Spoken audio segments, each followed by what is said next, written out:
Alors, je m'appelle Tiffaine Labbé, j'ai 26 ans et je suis consultante senior en assistance comptable et financière chez Primexis depuis plus de 3 ans. Je suis diplômée d'un master comptabilité contrôle audit et d'un DSCG. Primexis est un cabinet d'expertise comptable et de conseil basé à La Défense qui a comme client des grandes sociétés françaises et internationales depuis plus de 30 ans.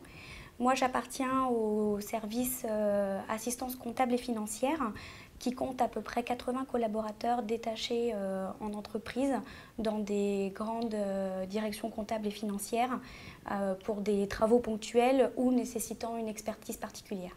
L'environnement de travail est celui du client car les missions se déroulent exclusivement dans ses locaux. Selon les missions, on peut intervenir sur différents sites, voire même à l'étranger en fonction de l'objet de la mission. Chaque mission est par nature unique, mais elles ont toutes comme point commun l'immersion totale en entreprise dans une clientèle de grands comptes. Il existe plusieurs types de missions, la suppléance d'un responsable comptable ou d'un comptable, le besoin ponctuel de ressources lors de l'accroissement d'une activité ou encore la participation à divers projets. Selon les missions, on intervient seul ou en équipe.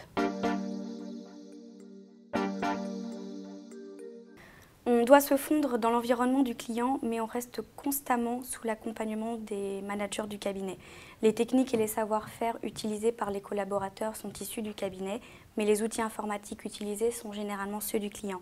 Les durées des missions sont très variables, ça peut aller de quelques jours à plusieurs mois.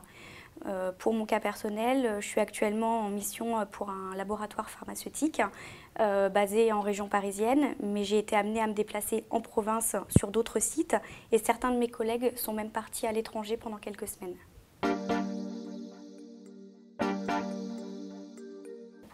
Le principal avantage d'un consultant, c'est la diversité des travaux liés aux missions réalisées. L'inconvénient, c'est parfois l'inconnu sur les missions à venir. On ne sait pas forcément ce qu'on va avoir par la suite.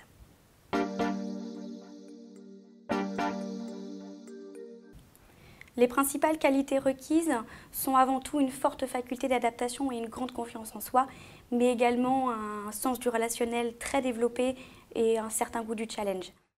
Il faut une formation en comptabilité et en finance de niveau Bac+4 à Bac+5. Une formation en alternance est un plus. Une expérience en entreprise ou mixte, cabinet-entreprise, est également très appréciée, tout comme des connaissances connexes en audit et en consolidation par exemple. La maîtrise des différents ERP tels que SAP et Oracle, ainsi que les outils informatiques sont indispensables et les missions qui peuvent être dans des groupes internationaux nécessitent la pratique de l'anglais.